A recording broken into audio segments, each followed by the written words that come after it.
Well, hello and good day to you all. My name is Dimitri Frederick, and you're watching Voices for the Voiceless, a Frederick Media production and a subsidiary of Frederick Capital. Today is December the 19th, 2012, and today's show is entitled Stop the Violence. And in light of this past Friday, the 16th, I had started a series, which I was in the third week of that series, talking about the fiscal cliff and asking the question, is America too big to fail? And that show was postponed after hearing the tragic incident that took place in Connecticut, where 22 children were actually killed just because of one young man who basically had some mental issues and decided to go into a school, basically the Sandy Hook Elementary School in Connecticut, and attacked just defenseless children. And so it caused me to rethink about the show, and I watched that whole day and Saturday and throughout the rest of the week of the incident, and what drives someone to actually do such a thing, and so Adam Lanza, the murderer, is no different from a lot of people who in the past couple of years, and as President Obama recently talked about 4 different shootings in the last 4 years, and it's continuing on. And actually, what's sad, most of us probably don't even know, that same day there was an attack in China as well. 36-year-old man named Min Yang-jin, who actually attacked, to a knife, stabbing about 20 kids, and so the violence continues on, and so we're here to ask the question, stop the violence. Why is it, this situations keep happening after we've learned from them, after we've seen the horrors on television? Why is it the reality hasn't set in that there's a real issue? And unfortunately, now that you have 22 children have died and 6 teachers, we are now taking into account for our own actions as parents, as adults, as owners of guns. And I'm not here I'm not, first of all, I'm not a fan of guns, but I'm not going to be biased, in support of gun or against guns.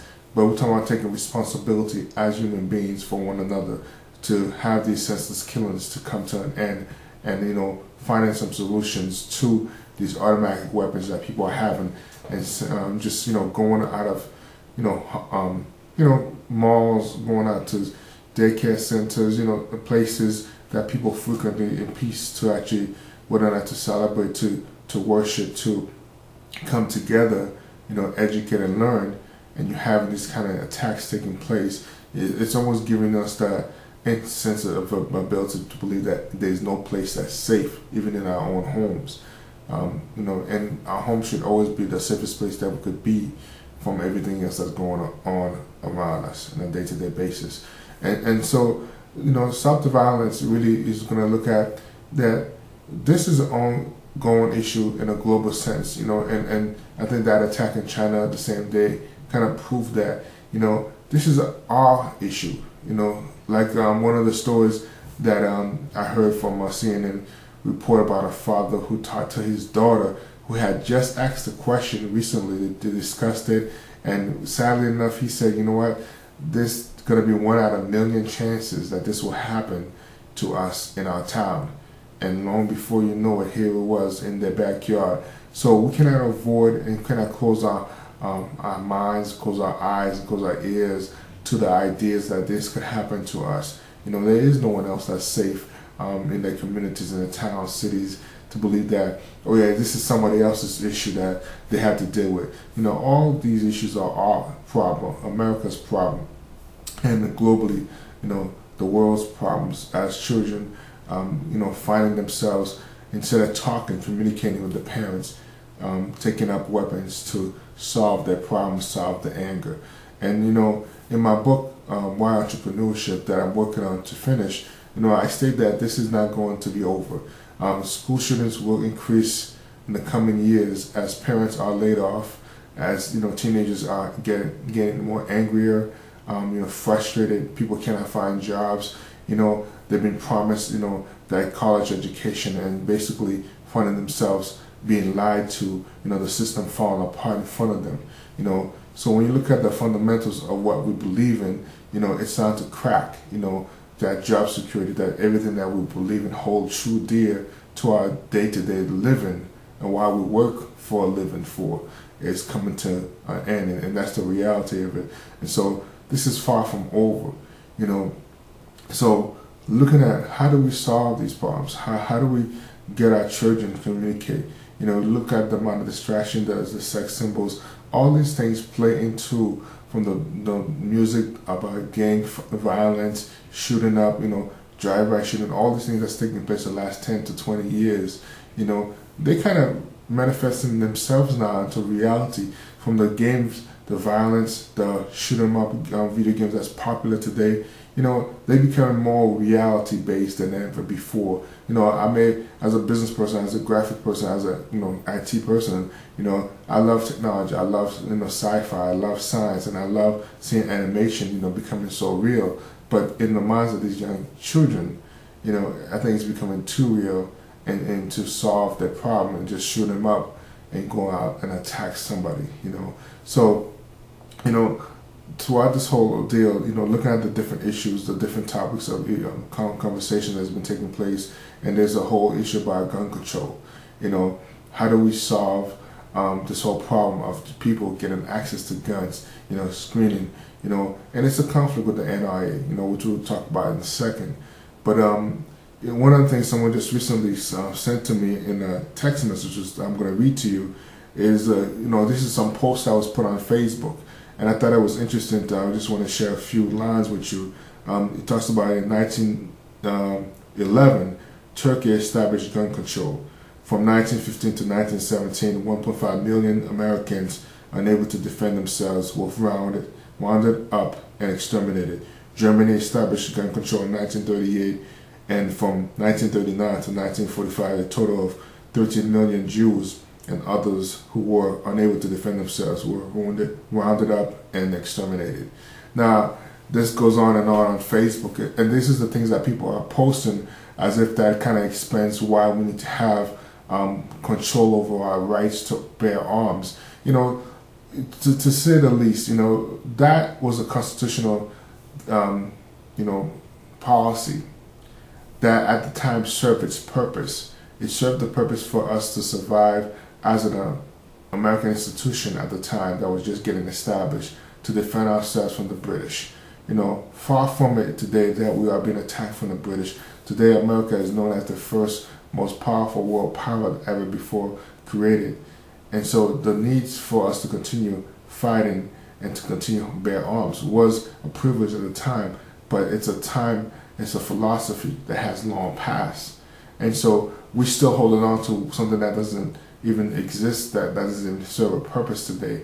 And that's our always excuse to bear arms as people who are gun lovers are. At the same time, I'm reminded of, me as a black man and as Black America, we still have a constitution that says that Black Americans, black minorities are still considered 3/4 of a human being. Do we still follow that? Do we still pursue it? Maybe we've seen a glimpse of racism that still exists today, but for overall, I don't think we are all pushing hatred throughout this whole country that we call America, the land of the free. Sadly enough, but we use that opposite philosophy to still bear arms and still believe that someone's going to attack us, someone's going to take our freedom away. What's funny about that, as I hear people talking about that, as I read these stories, is that, I think about as the shows I've been doing for the last 2 years, and talking about how slowly the things that's done to us to take our freedom away. And we think the most physical thing that's in our grasp, which is to hold our arms up to say, stop right there, because we have a weapon in front of us that is going to prevent us from being robbed of our freedom and our liberty. Every single day, folks, you're being robbed of your liberty. As a business person, to look at the things that America has done to us as a whole, from Social Security, retirement, baby boomers retiring. These are the topics we've been talking about for the last 2 years. And, from the far front, you could say, yeah, you're going to hold the front. But guess what? It's been done to you so slowly and so methodical that you don't think about it. You don't see it because you're looking for that physical threat. You know, the physical threat is in our minds, the things that we've been exposed to, the things that we are putting our children to. Today, where families both have to work 2 jobs, and you think you're just doing survival, you know. But that's part of the system's plan to separate us from what we believe to be dear to us, which is our freedom. So you can hold your arms all you want to. You can keep killing everybody because you think everybody that turns around, opens a door, or you hear a crack is an enemy that's trying to take your weapons, take, you know, whatever privilege you think you have. Well, it's the system that's setting you up to fail, setting you up to believe in the nonsense that having guns in your house, you know, and letting it in arm's way of children, people who don't need to be holding these type of weapons in their hands, to say that, yeah, I'm holding my freedom in my hands, I'm protecting my rights. You're really far from protecting your rights. In the same line, I want to talk about, you know, in comparison to Haiti. I recently did a show called What is Haiti's Problem? And in that show, I actually looked at the comparison of why is Haiti still stuck as an impoverished country and struggling even to this day in the 21st century. You know, it's not like it's a third world country, had a rich heritage at one point. And what I came about in the summarize of the show is that Haiti is just like what we are dealing with right now with gun control, and this desire to hold and still arm ourselves. You know, as sad as it is, you know, because another black man, you know, came into office for the first time and actually won the election for a second term. We find more people buying guns because they think that, oh, Obama's going to take away the rights. You know, like I said in my last show during the elections, that it's such a joke when we say that, you know, and it's just, again, the psyche that's playing games with you to make you really believe that Obama is one man when the NRA has so much power independently of the White House that they could actually buy the White House if they want to, and they're done by controlling the rights for everybody to who wants to believe that they need to have a gun to kill themselves, kill their family members, which is what stats show the majority of the time happens. So when I look at Haiti again, you know, and I look at what is Haiti's problem, it's the same issue that is our problem today. The very thing that Haiti used to gain its freedom, which is the power and belief of being a self-made country that was independent, that fought for its freedom to be free from any rule, any corruption, any control from any other country. We're still holding on dear to that belief system, whatever, how many years later, centuries later I should say. But yet, Haiti has fallen apart. It's crumbling as we speak. You know, 2 years later, 3 years going now since the hurricane that happened in Haiti, and guess what? Haiti's still a mess. So what's the point? It's the same thing. 400, how many centuries ago we fought for our independence in the 1700s, 1800s, so that we could be a free America. Yeah, we're still holding dear to this philosophy that we need to bear arms. But whose arms are we really bearing? But our dead children in our hands saying that, please put away your guns. Please stop the violence. Because the people that's really getting hurt is not the enemy, but the one that you love dearly in your heart, the people that you care about, the children that you see. You know, it's sad that we look at issues facing us every day, whether that's a physical or other issues, and say that it's not my problem. But it is your problem, because that's going to be your children one day. That's going to be your family member one day, your sister one day. You know, the senseless violence needs to stop, and we need to look internally within ourselves to say, we are the problem. Our desires to be whoever we are and how we're about to achieve that. You know, one sad note in looking at the story of Adam Lance and how he got to this point of killing 22 children, which is unbearable to imagine, as well as those teachers and principals that passed. His mother is at fault. His very own mother believed in this mentality that, you know, he and actually them together, we're going to experience a doomsday. Again, back to that idea, the psyche's been playing games on us to make us believe nonsense. Because if you believe in doomsday, and I even have a show called Follow the Dotted Line. I talked about the possibility of what will happen, with this, the world's going to end nonsense that we believe in. One of the things I said in that show is that the world doesn't end. Nothing ends. Everything exists and basically recycled.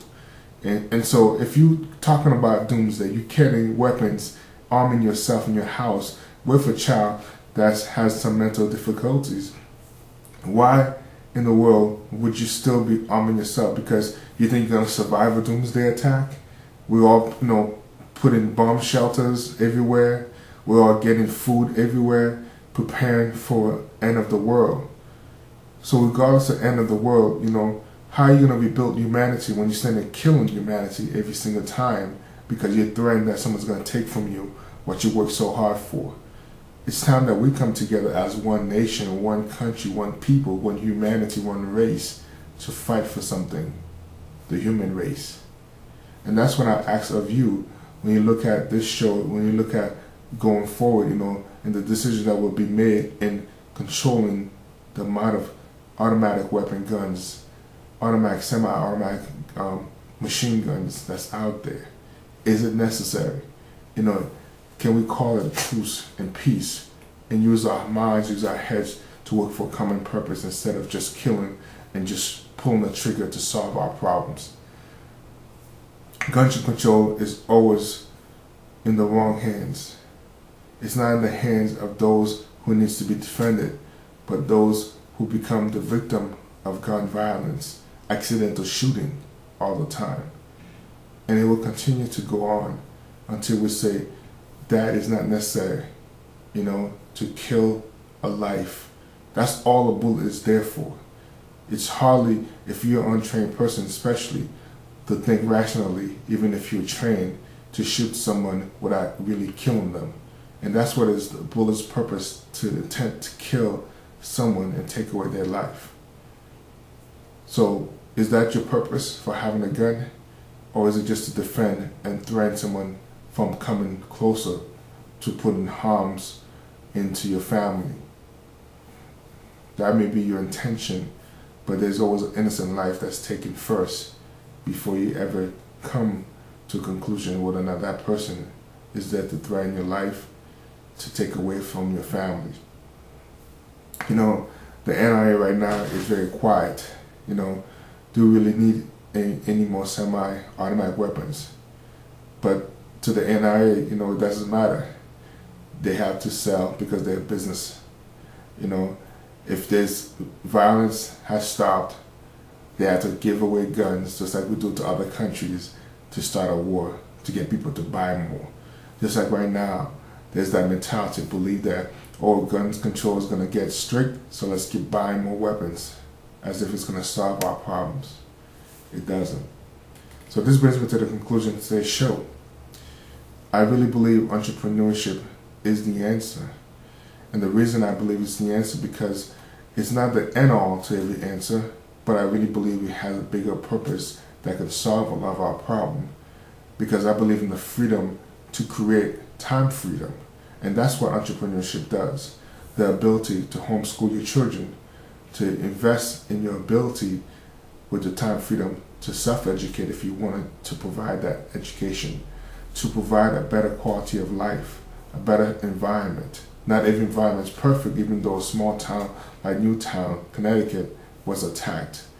But it gives that ability for me as a parent to want to spend time with my children, to make the focus of my life be about God, family, and then finances. Because I've taken care of that finances, that I could put the proper order of my life, and that is my children first. That's what entrepreneurship gives you the ability to do. That's why I believe entrepreneurship is the answer. Because the more time you spend with your kids, the more you get involved in the issues. You take them to school. You're home when they come home. You're doing schoolwork with them. You're not stressed out. You don't have all the issues of, violence, anger, hatred for your spouse, divorce. You spending quality time together. You talking about the issues. You communicating on a day-to-day basis with your partner. Entrepreneurship solves a lot of answers to our problem, to our violence. It focuses us back to look at ourselves. What is our true purpose? It puts a little sense of peace to share, to care, to give away our love. One of the last things I'll talk about is that when you see times of tragedy, it is sad, as always, when I look at it, to know that it's always after the fact. That's when we want to show love. That's when we want to show compassion. But we never do it in a time of need, before the tragedy happens. And it's always when that tragedy has taken place that we're showing love for a stranger. Talking to someone that we don't know. Let them know that I care about your concerns. Are you okay? Your neighbor, are they just a stranger to you? Versus someone that you know, and if you didn't see them today, tomorrow, would you be concerned to stop by, or just put your head down and just, no big deal to you, because I'm just a stranger, that's just someone that lives next door to me? Show some compassion for humanity, because our future lies in the hands of those children, of those young adults that's going to school. Show some love and care, that holding our guns tight is not the answer to solve our problems. It's not the answer to solve anything. This is Dimitri Frederick signing off. You've been watching Voices for the Voiceless. As always, I hope you have been enlightened, empowered, and definitely have been educated. Take care, and God bless.